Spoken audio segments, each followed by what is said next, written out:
Don't swipe unless you know what you're doing. Sit up straight. Locate the ground, the physical ground.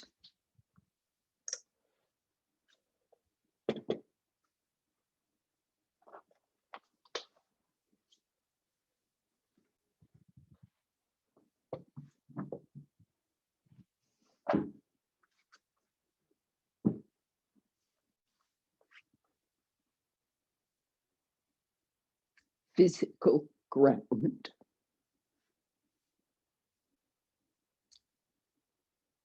Which is, relatively speaking, stable. It's just relative, because we're all flying in space.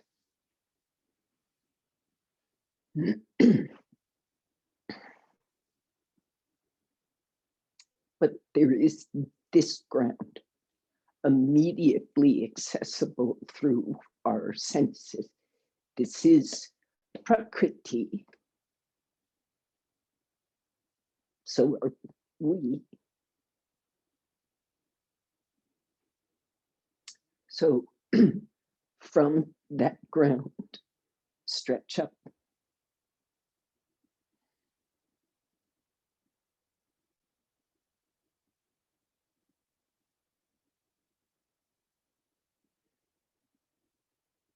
Join your palms.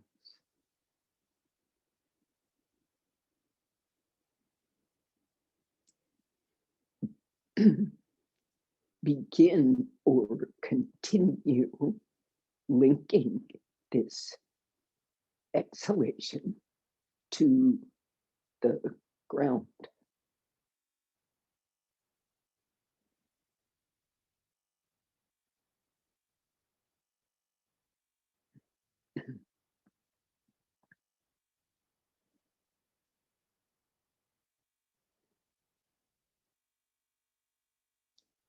Come up from that ground through the spine.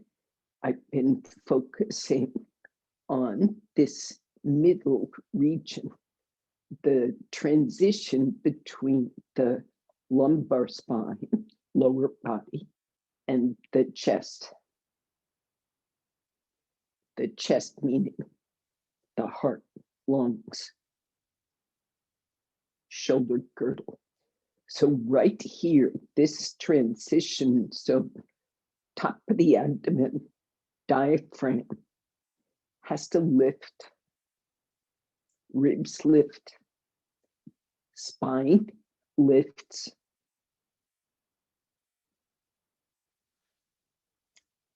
the lifting should be straight up, even though, and this is tricky, the lift of those ribs, that section of spine, causes the ribs to spread. And if you keep coming up, the rib cage deepens, right, from back to front. So it widens and deepens, but the spine doesn't push forward. The spine is coming up. The diaphragm and rib cage are opening. So you can encourage this with your fingers. Keep your sense of the ground and the spine lifting, armpit, chest lifting. Release the shoulders, palms joined, eyes closed.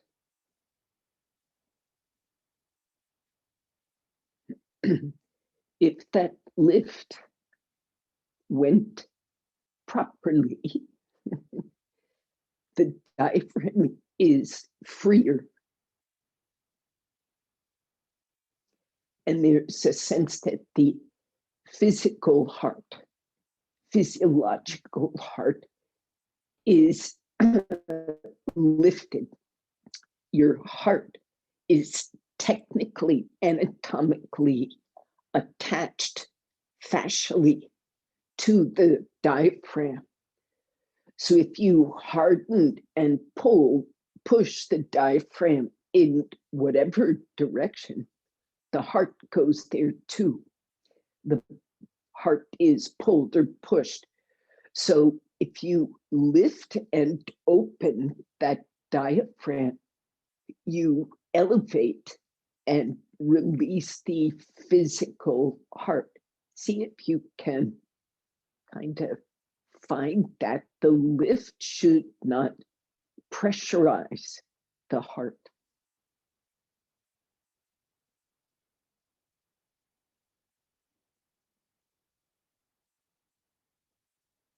In this open-hearted, open breath way, pay homage to the practice. Pay homage to the lineage of teachers, reaching back to that root teacher, Patanjali, and beyond to the original sages.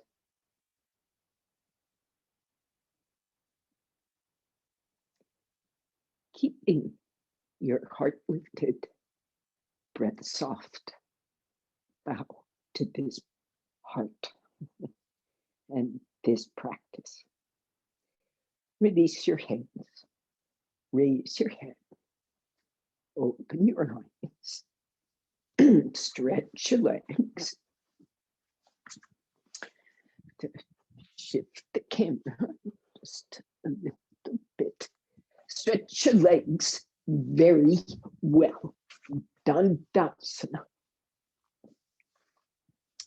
So these feet, in theory, the big toes join. You will see mine don't, but I fight the good fight. I spread across the base joints, and I'm attempting to stretch each toe straight up. Keep the heels touching base joints, and if possible, the inner edge of the big toe. This requires some kind of arch strength. Sometimes it's also the bony structure, it's limited, bunions and such. So be extending, if you can see this, through the inner edge of that big toe. Just think of it that way. And rest of the toes follow. So if you have a toe that goes this way, you've got to stretch that outer edge up. If you have a toe that goes this way, you have to stretch that outer edge up from the heel, and come to think of it from the root of the leg.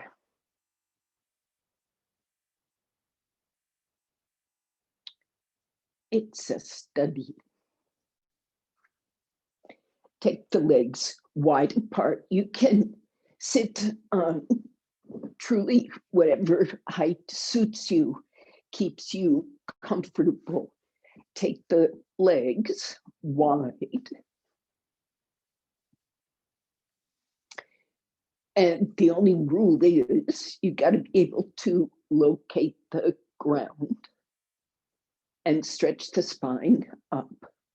You have to be able to find that section of the thoracic spine that helps you open the diaphragm. So we're making an experiment. I can't see half or more of you what's on the floor. So I'm going to generalize, and I'm going to say, everybody take away all blankets and put your buttocks on the floor. Even if you consider it impossible, do your best. And this is experiment observation laboratory mode. Ground the hands, that helps lift the upper trunk. Ground the legs, that helps open the lower trunk. Keep your buttocks down. The push through the hands should, I'm exaggerating, but it shouldn't lighten your hips. You have to maintain the length of the trunk. Now connect to the breath. Buttocks don't just lightly touch the floor, they have to ground. Okay. So if that's not experiment 2, 1 folded blanket under not just the buttocks, but the top thigh. So here's my buttocks set a little bit back on the blanket. So when I put my thigh down, I have at least a third of it. Also, you can see this on top of that one blanket, Upavishta Konasana. And now you have a surface to feel grounding. Get your buttocks down. Get your thighs down. Release through the shoulders, keeping the ribs lifted. Okay. Some of you, this is an improvement. Most of you, one blanket is an improvement. So you can stay here if those legs are still not straightening, so the top thigh grounds. Add another blanket. Sit on 2. So you have to be able to get this height. Try 2 blankets. We're in experiment mode.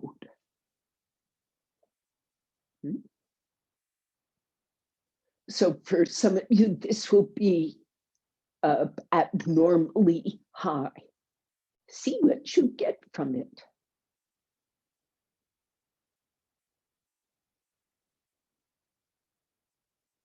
Okay. It gets more height. Yes, no. Yes. Okay. Now, those who can go to the floor, those who really benefit from this height in terms of breath, in terms of your ability to lift and open this region, turn to the right. Your primary focus is on keeping the thigh, both of them, but start with the thigh you're turning away from, on the ground. Outer thigh, buttock, middle thigh where the bone is, and inner groin soft, turn. Lift up and follow through with the lift right up into the chest. Come out. Stay tall. Change sides. Legs first, especially the leg you're turning away from, and away from that buttock bone, thigh bone, hip socket. You come up, ground through the arm to help lift those ribs.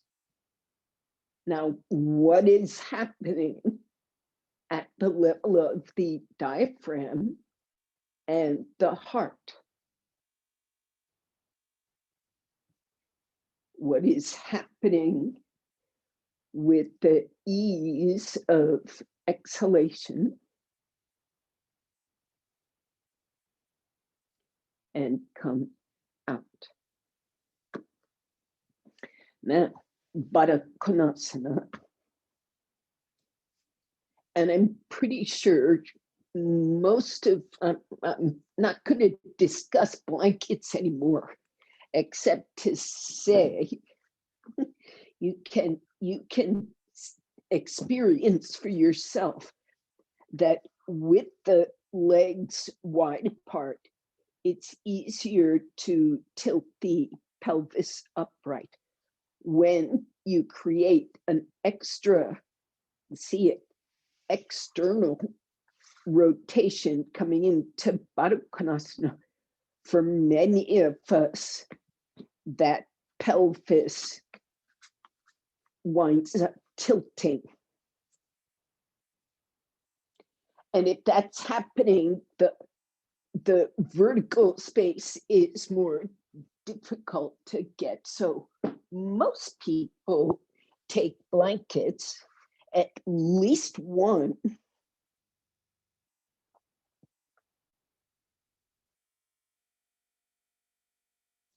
and it's still difficult, right? It's still, that lower pelvic lift has to come from the so this way, from the, don't know if you can see, yeah, you probably can see how my knees, my shins are relative to the floor. Now I take support behind me so I can fully open that pelvic region and see now how I can actually do more from the groin. I can do lots of things. If I get that pelvis lifted, the knee can come down. If I can. So that's why an extra blanket can help. If you can ungrip this pelvic floor, you can release the leg.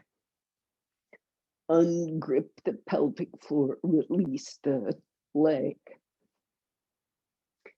It goes farther. You remember this, Mula Bandhasana. My hand is going to the top thigh to release the leg. Look.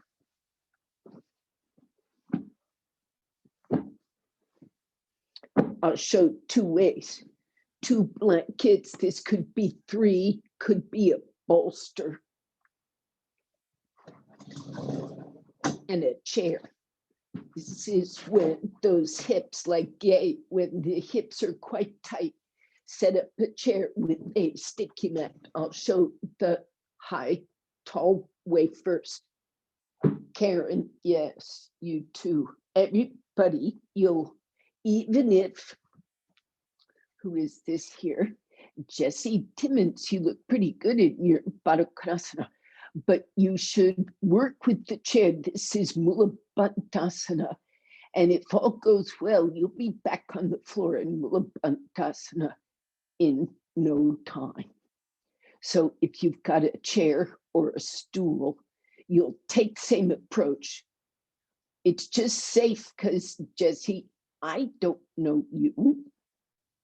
So I'm giving you a way where I can keep track. Watch what happens.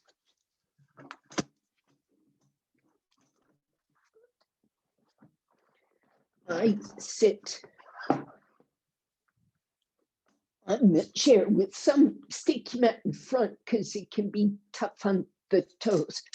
I come with just my hips to the edge of the chair. So if I were sitting sideways, I'd be perched like this on the edge. Then I turn the feet out. And they're some distance in front of the chair. suppose I should do this with two chairs so you see it two ways. So my feet are in front and they're turned out. That external rotation starts at the hip, rolls the thigh, rolls the knee, rolls the calf, rolls the ankle. Everything is turning. There is not one part that's not turning. Then it comes in, not fully underneath you, not yet. It comes forward. Okay, so I show from here, and hopefully the cat won't interfere too much. This foot is lined up with your midline. Your knee is turned in line with the foot. This leg points straight that way. The other foot's there for balance, and you have a seat. Having a seat, not too low, put your knee on the floor, straight out to the side, not forward, go straight sideways. Then sit, if possible, behind your heel. You got the chair to support your weight. Your knees got to be on the floor for this. If it is not on the floor, you're up here, putting your knee on the floor. Come up, come out. Okay, look, if you're close, but not quite on the floor, put a brick where your buttocks are gonna land. And arrange that foot right in front of that brick. Vertical foot. This is, of course, side 2 now. Turn that knee out. Bring your heel forward. The outer thigh tucks to the hip socket. That leg is rolling out. And you take all the support you need on the chair and you come forward and maybe you sit on that brick and put your knee on the floor. Whoops. Or you don't sit on brick. But it's got to be behind your heel, or you've got a different form of support. This side of your foot is struggling to be vertical. That movement comes from the outer calf rolling, outer knee, inner knee, outer thigh, outer hip. And you sit, if you have a recalcitrant hip, you go take more stages than the easy side. And that should come. So you see this situation. Devon, when the situation is you can't get your knee down to the floor, what is more important, the knee to the floor or sitting on the brick? Stage 2 is important. Get a bolster or a pile of blankets.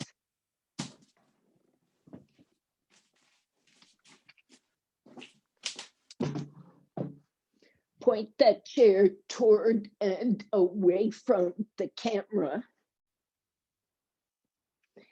And sit mid to back end of that bolster and put, let's say, your right foot.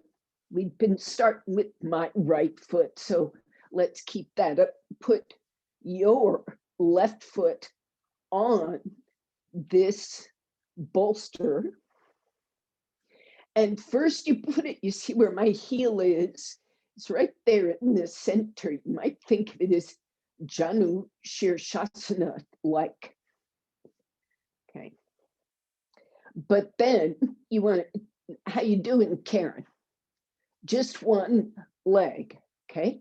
Now your foot is wherever it needs to be. It's as close as it can. But as Gita says, do the needful, don't do what the ego says. And lean over and just put your knee on the floor. Okay. Success. Okay. Push on that knee. Take your way through the hand into the knee. Okay. Start coming back up toward. Stretch your other leg out. Keep your knee down. Push. Keep your hip relaxed. It's already grounded, right? Put your other hand behind. Draw your trunk up. Be as level as you can. Keep trying to, crawl away from that knee. Okay.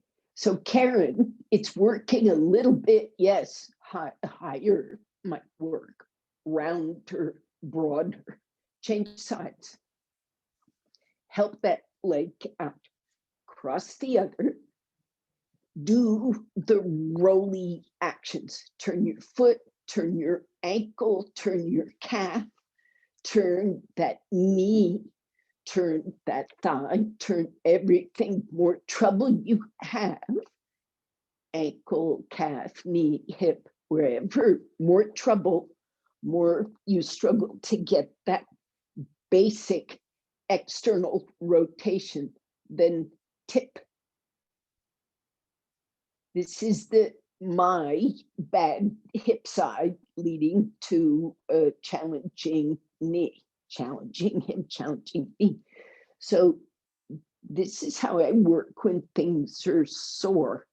I basically take the leg out of the picture. How's it going, Karen? Better? Okay. Sensible, painful. So you can stay for a bit, moving forward. A similar Mula Bandhasana can happen. You just tip, just lean, turn the foot, and you see this front edge, the bolster. My foot is coming up against it, so it gets a little bit of support. And I tip. So hips are down, foot is as vertical as I can manage it. Anybody wants to go farther, you just work with 2 feet and you try to put your knees down. It helps, unless you dyed your feet blue, take your socks off and bend your toes open. There are compression stockings that I have to wear for my exercise. Okay. Oh, for lymphatic circulation? No, I have orthostatic intolerance, so I have low blood pressure. I see. Okay, these actions, leg muscle actions, might help, but don't take socks off. Do your thing. Thank you. Okay. All right. So even those with very tight hips, this is tolerable. Yes? Yes? Doable. Maybe the toes get annoyed, but what are you going to do? Come out. Stretch the legs. Dandasana.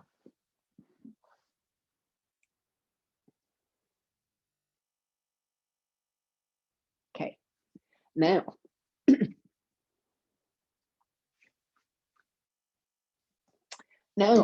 the legs have to learn that action, not that action, but we've opened the hips.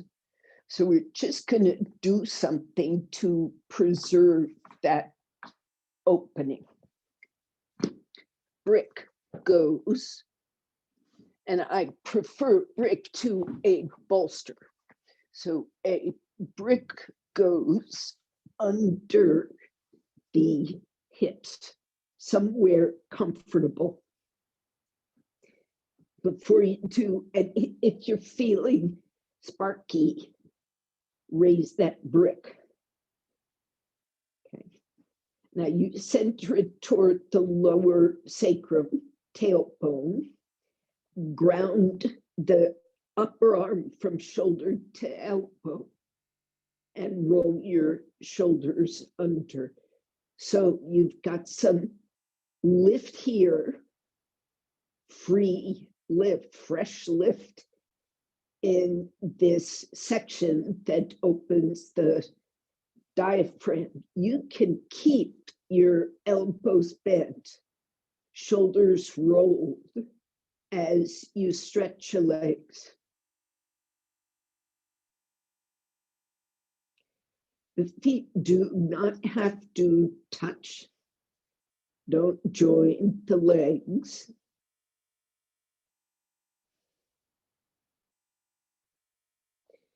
You can, as I just did, you should be doing this now.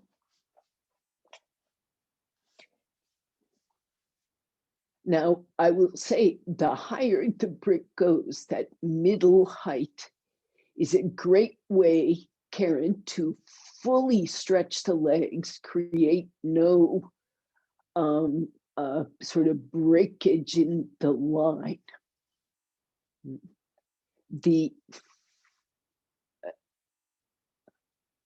A flatter lower thing doesn't give quite as much option to lift the ribs.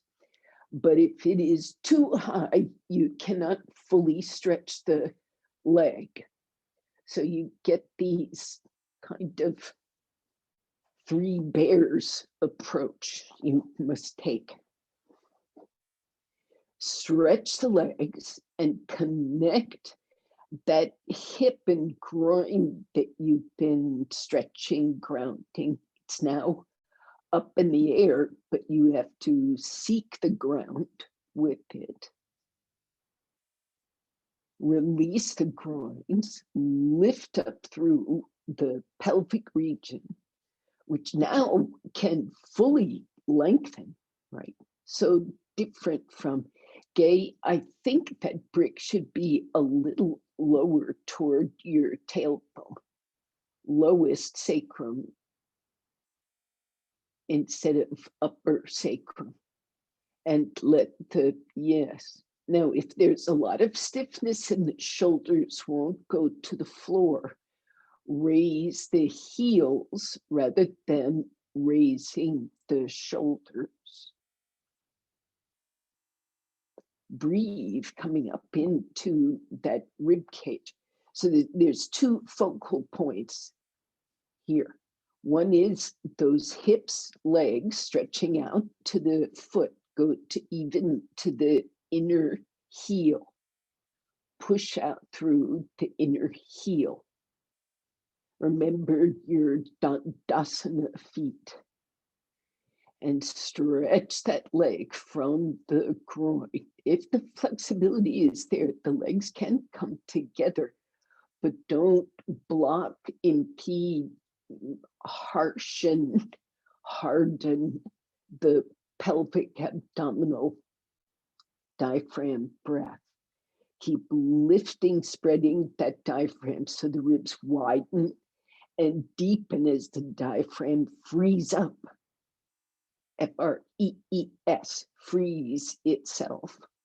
And the heart can have space all around it.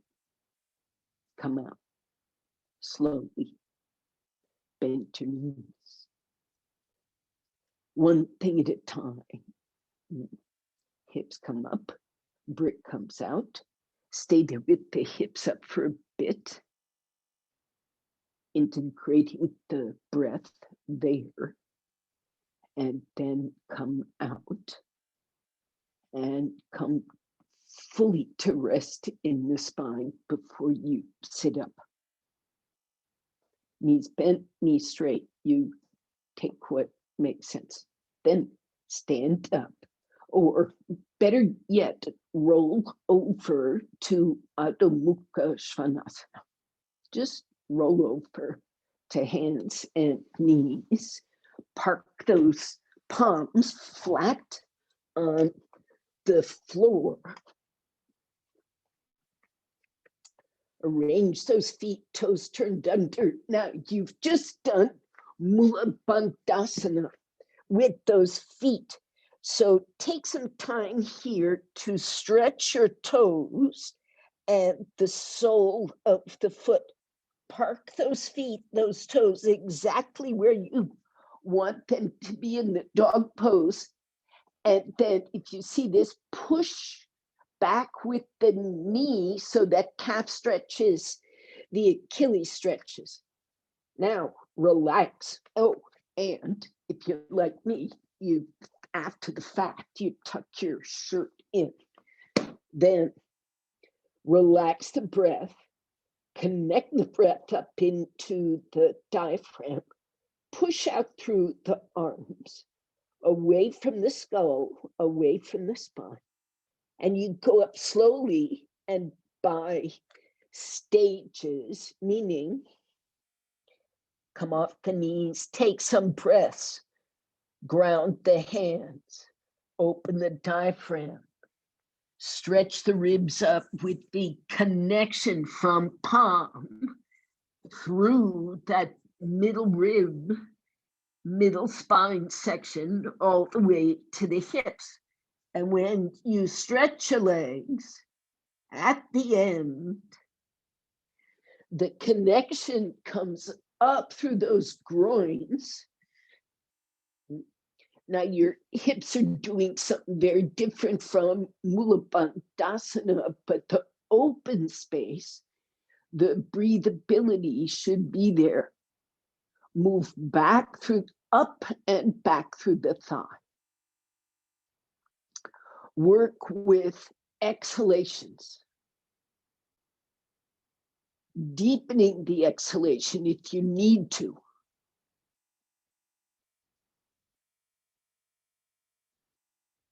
Release, come out. Back to the hands and knees and Adho Mukha Virasana, buttocks back to the heels, arms forward, and rest your head, knees apart. Oh, and the toes turn the other way. Don't be in Mula Bandhasana feet anymore.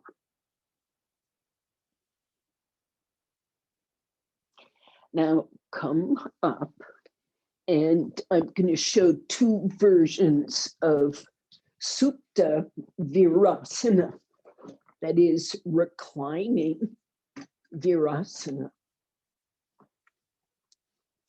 One is the beginner version,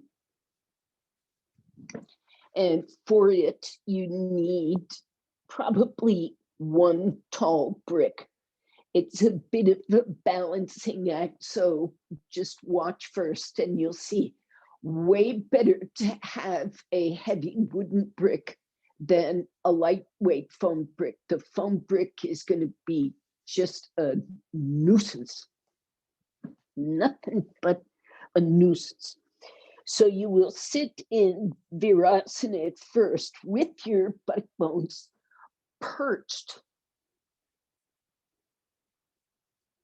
Perched is really the only word for it on this teeny little brick. It is big enough for your buttock bones, just the pelvis bones, none of this extra flesh.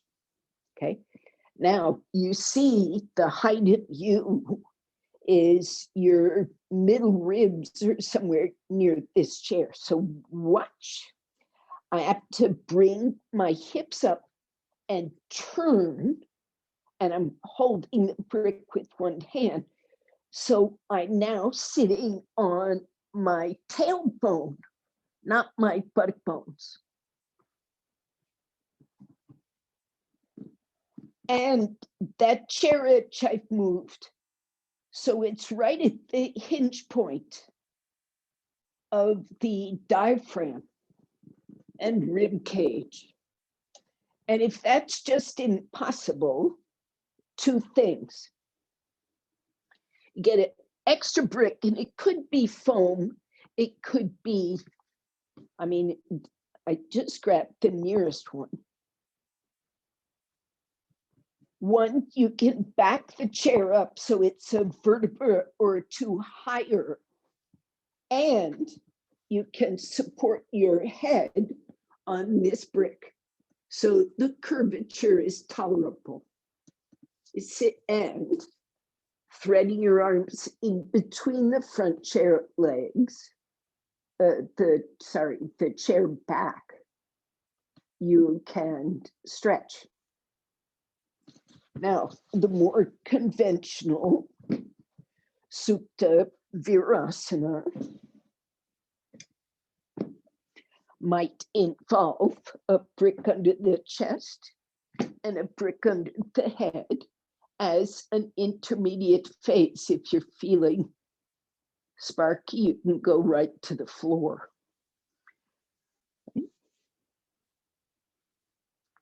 So being on that chair, sorry, I'll show the brickwork. I was looking at people on chairs. The brick under your chest can be middle height or flat, and it goes essentially under the heart. And the second brick goes under the skull, and the arms reach out.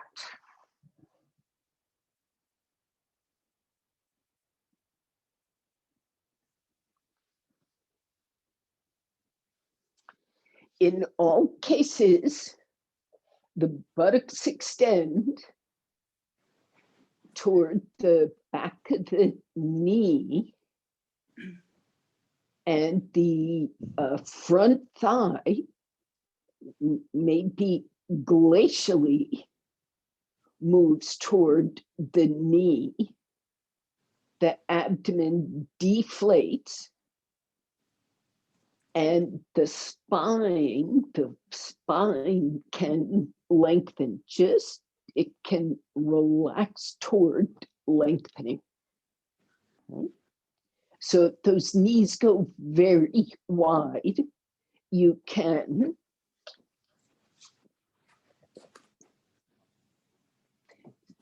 Jesse, if the knees go very wide, this can create pelvic sort of aches and pains. So you could take a strap, and I don't mean tight, but just put a little bit of a break on how wide these knees can go in your pose. And it's just around the thigh. So it puts a limit. Not without preparation. Don't strap those thighs together. Consider this advanced work. But if the knees go too wide apart, it gets problematic in other ways. Yeah. Stretch your feet. Stretch those arms. If you can get the arms to stretch alongside your ears, like level with your chest, that's great. Armpits deep. Front thighs open.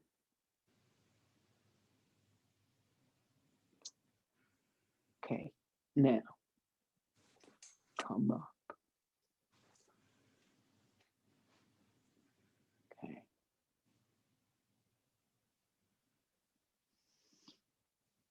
All right, so I'm gonna have you work just a little bit on your chest before we go farther. So here is a chair near, first thing, you need a patch of bare floor, or at least floor that it is not too difficult to slide your chair on. In other words, get rid of the sticky mat underneath your location. What location, you might ask? You need to be near a wall.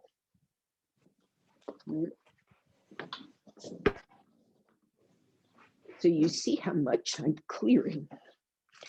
And I'm putting this chair on bare floor. My setup has 2 sticky mats. And here's my wall.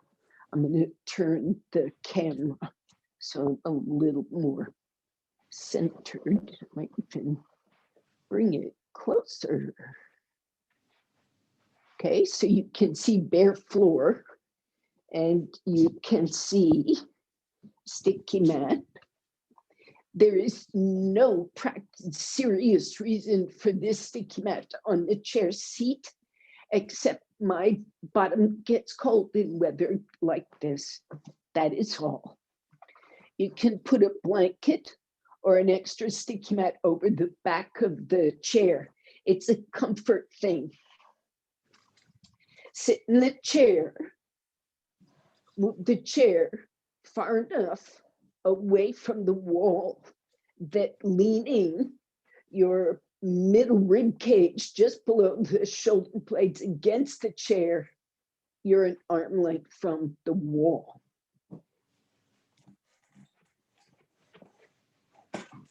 Then just watch, because as soon as you start doing, you can't see anymore. So it's quite important.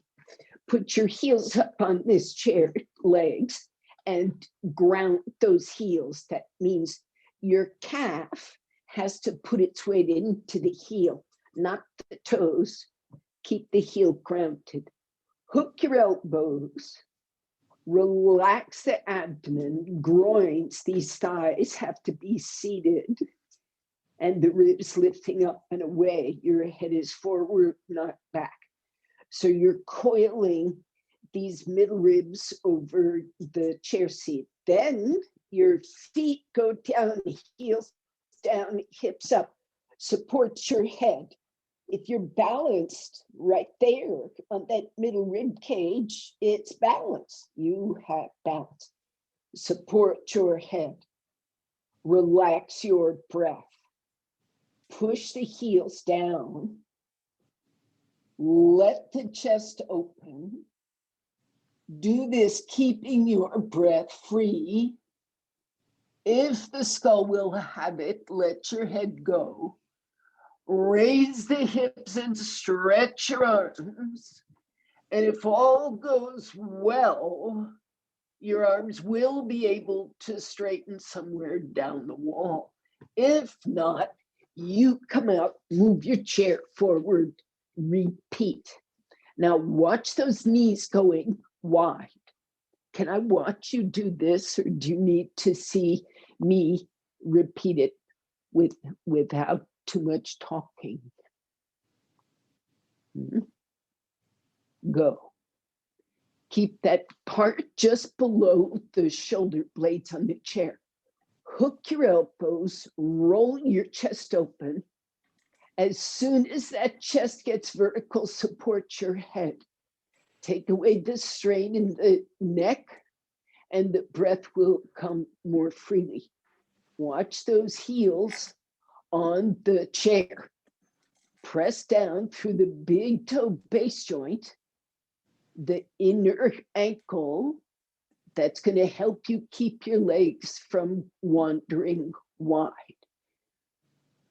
When that chest opens and coils over the chair, hips coming up, head releasing down, you can stretch your arms. Don't let the chair back slide down into your lumbars. The bones can move, but your skin should not change place on that chair back. Come out, sit up.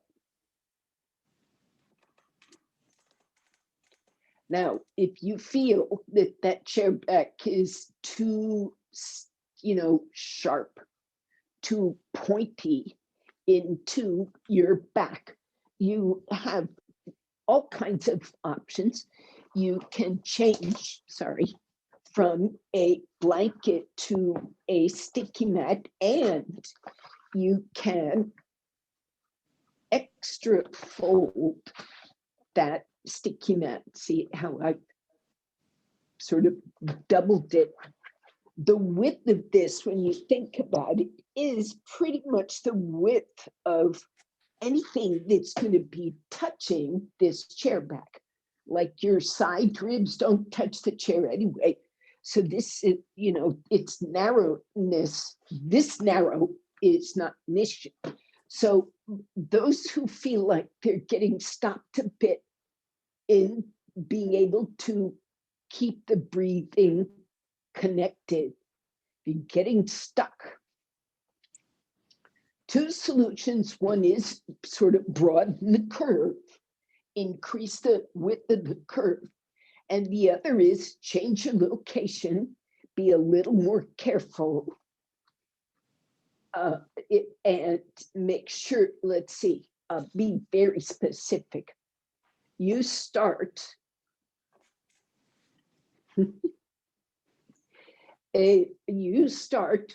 here's your shoulder blades in an ordinary position. You begin 1 inch below that normally placed shoulder blade, 1 inch below.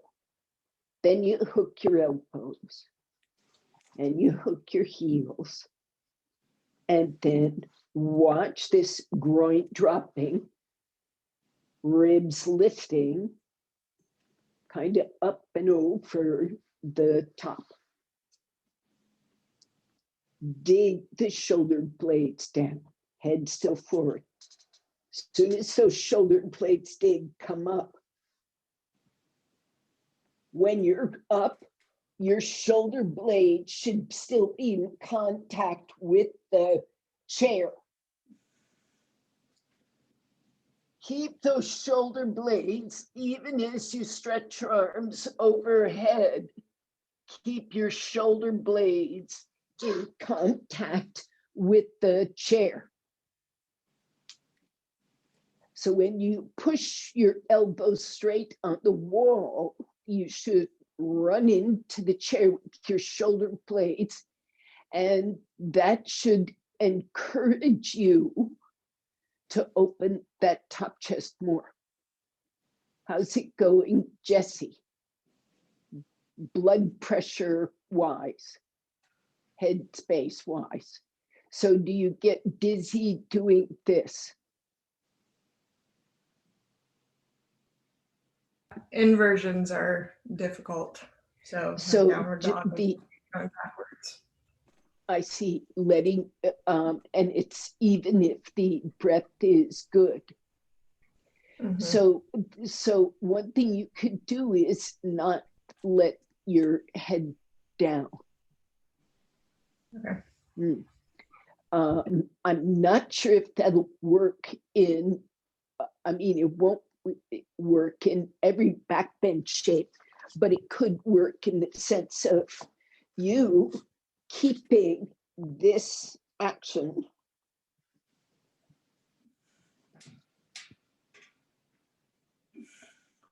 You just work in this way.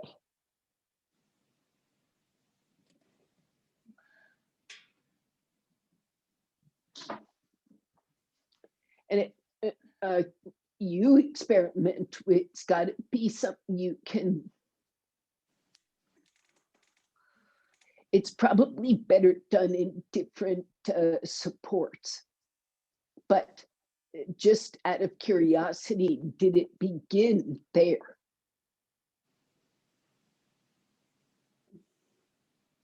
With the head up? It's like, so it's postural orthostatic. Yes.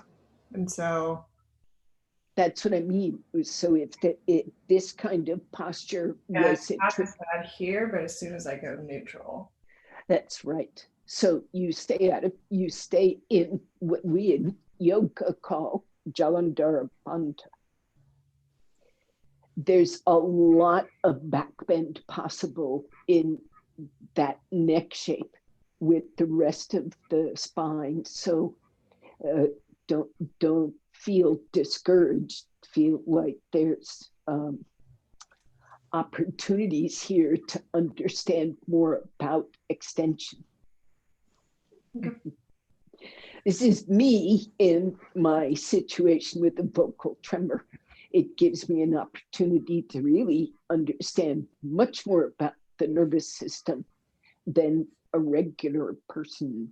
So, it's actually kind of, it's interesting. I won't say it's a blessing or anything like that, but it's quite interesting. It is an opportunity to understand much more deeply. So, yay for the knowledge process. All right, another backbend shape.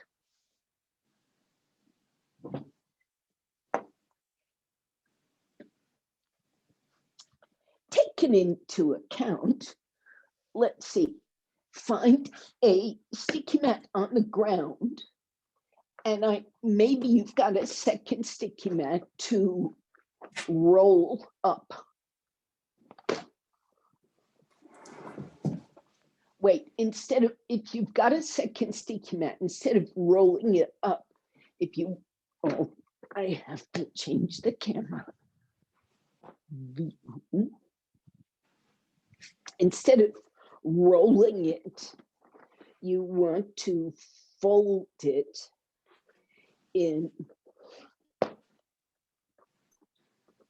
thirds or fourths, whatever it neatly folds into.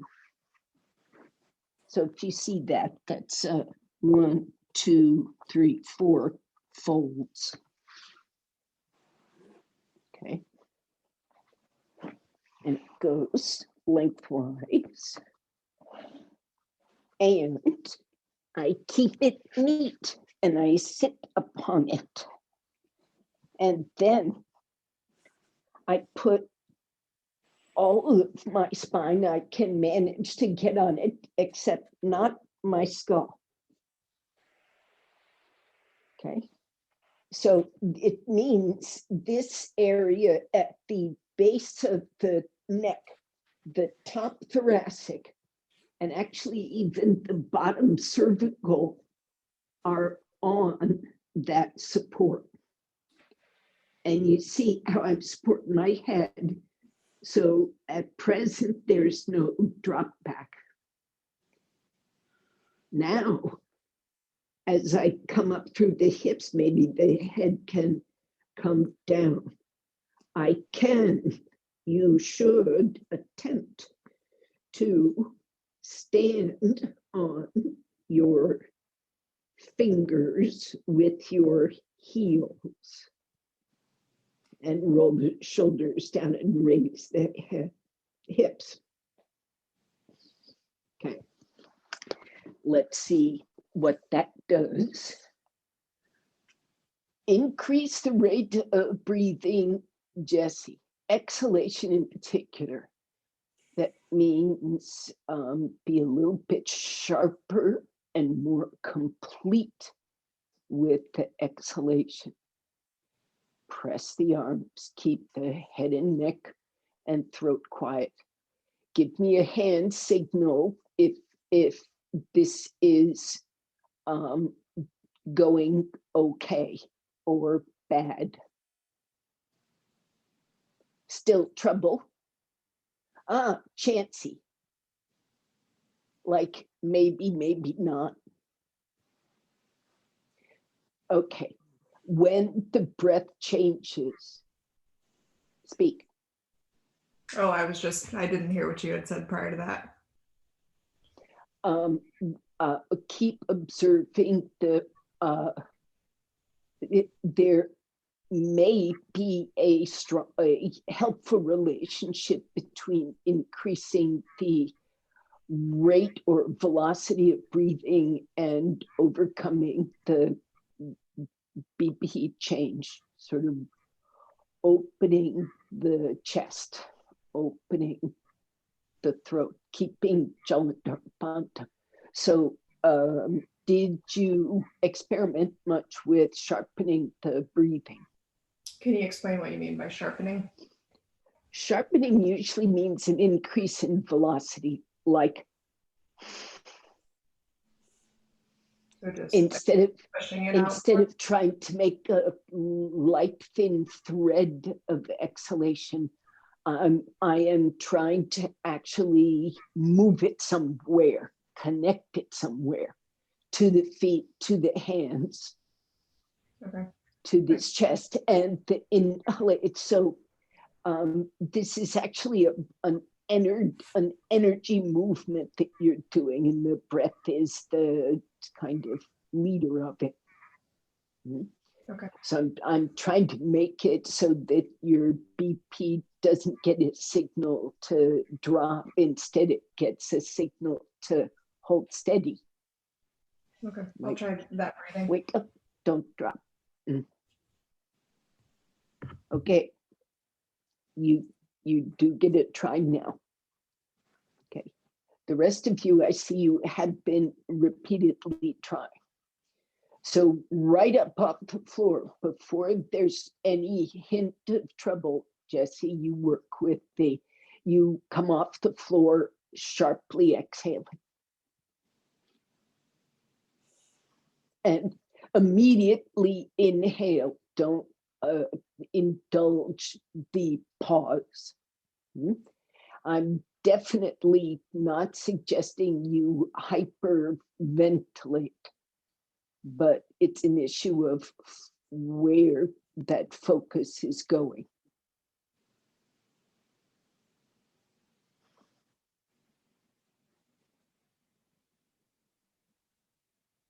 And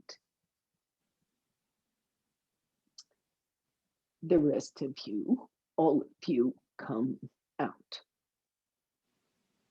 You get anywhere at all. It's an experiment. About the same. About the same. Okay. I'm not, Now, do you get nauseated when this happens? Does it get that far? No. Good. That's good. I haven't fainted for a while, so that's good. Okay, now we do a twist. Another twist. We had a twist earlier. We have a twist now. Sit in swastikasana, sitting cross-legged, whatever height suits you.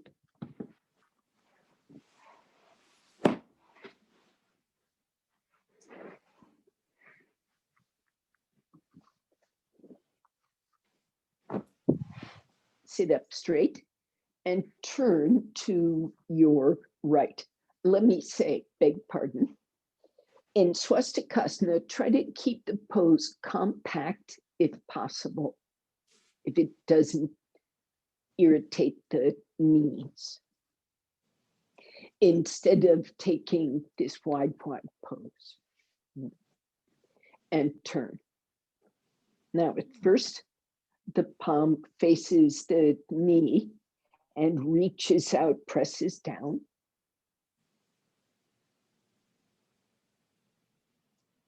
And your backhand, if you're sitting up high, it might be holding a blanket or holding a brick, so you don't drop to get your hand grounded. Keep the height and turn. Now change gears, take your left hand and turn the palm out, elbow straight. Now that action takes the whole backside of the shoulder, from the spine around that shoulder blade. Draw that whole backside of the rib cage and come out. Okay, sit up straight. Watch for 1 second. When you turn with the palm down, it's like these front muscles are doing the work. And that has its usefulness. It really helps you lift your front trunk.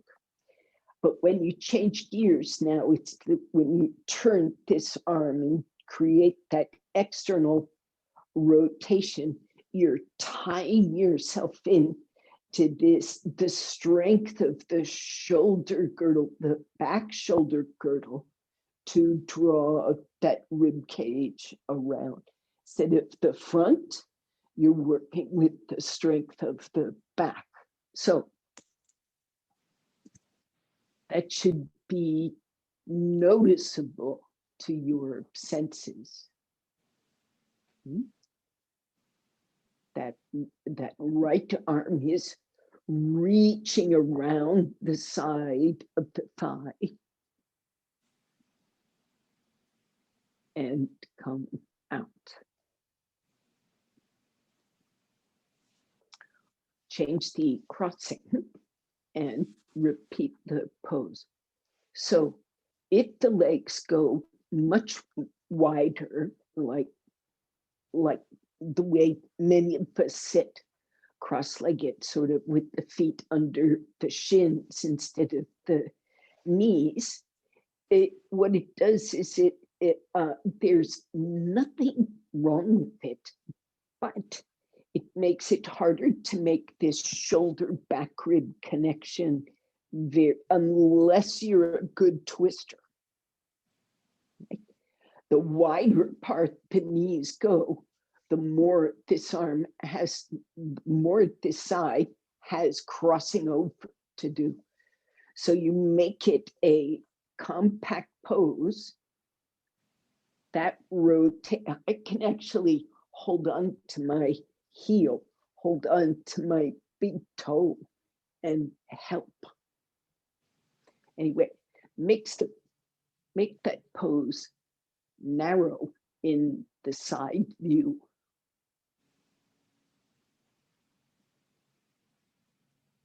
And come out, and one last side.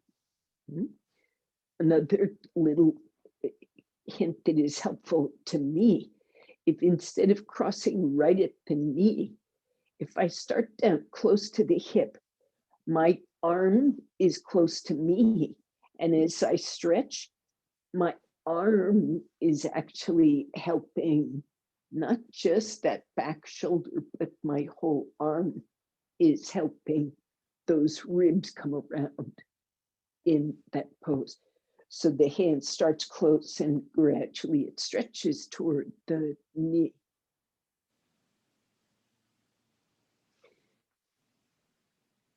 The head should be the last to turn. When the head is completely turned, it is more difficult to turn the lower spine. Come out.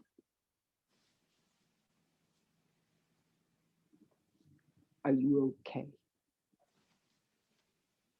All right. So we got 4 minutes. Devon, I have a question about that. On all my twists, almost all my seated twists, standing twists. One moment, set up for Shavasana. Now, ask your question. Okay. Everybody set up for Shavasana.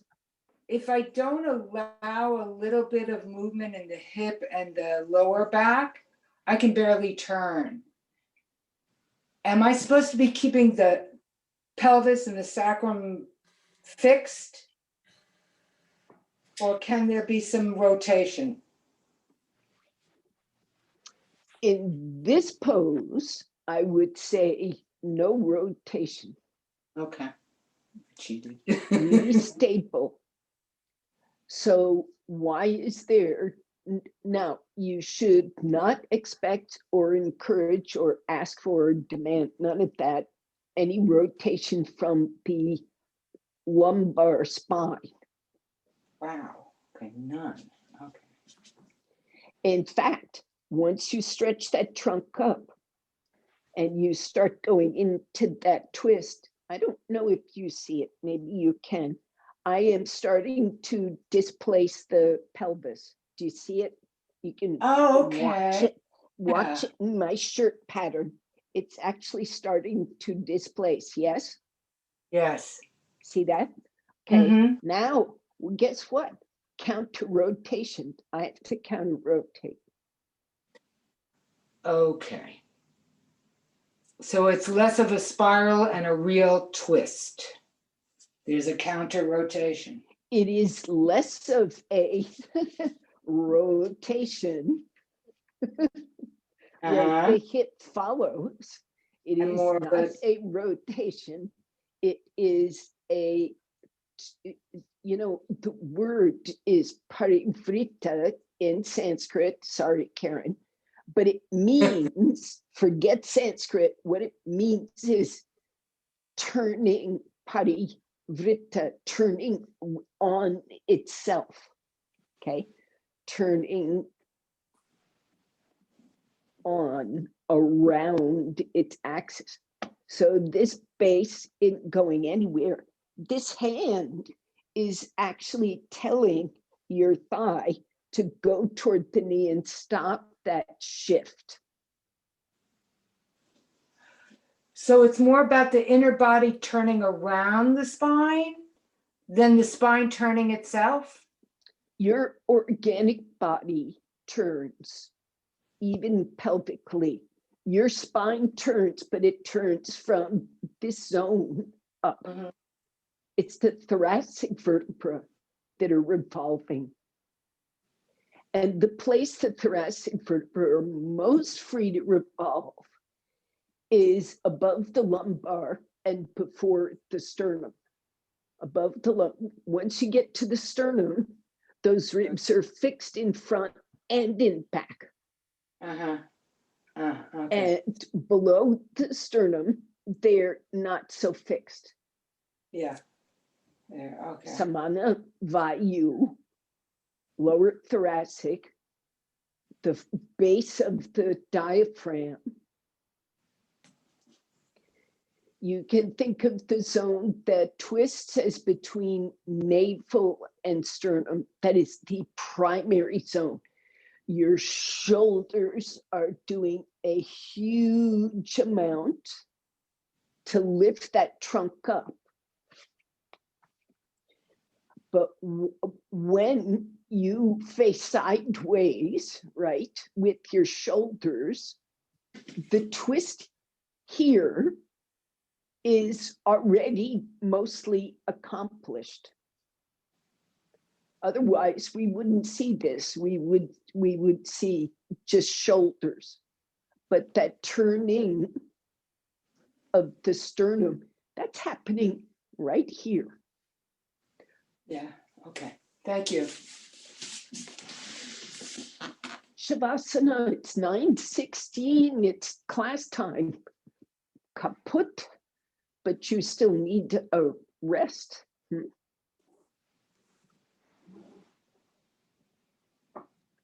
Now, does lying on your back instigate trouble? Do you sleep with your head elevated? I don't, well, I should, but laying flat is actually the least activating. So it's the most balanced. Because essentially the postural, like laying down is best to get triggers when I sit, get triggers when I stand, get triggers when I move. That's kind of the progression of it, at least without Yes. medication. And so Yes. flat is the best because the way that gravity pulls the blood, it doesn't have a chance to pool in my extremities. Doesn't have a chance to, right, start any tricks. Yes. Okay, so do that Shavasana, which is most neutral for you. And don't worry about the shoulds, like should elevate. Now, everybody,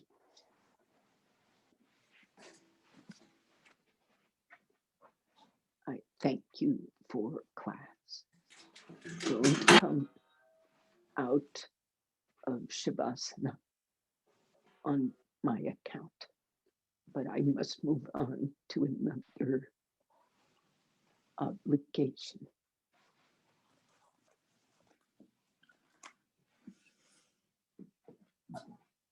Namaskar.